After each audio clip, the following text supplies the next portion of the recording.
அத்தனை செல்வமும் உன்னிடத்தில் நான் பிச்சைக்கு செல்வது எவ்விடத்தில்?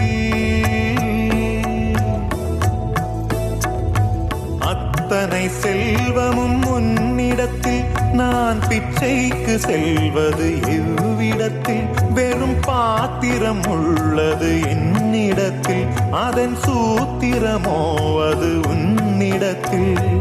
ஒரு முறையா இருமுறையா பல முறை பல பிறப்பெடுக்க வைத்தாய். புதுவினையா பழவினையா கணம் கணம் தினம் என்னை துடிக்க வைத்தாய். பொருளுக்கு அலைந்திடும் பொருளற்ற வாழ்க்கையும் துரத்துதே. உன் அருள் அருள் அருள் என்று அலைகின்ற மனம் இன்று பிதற்றுதே.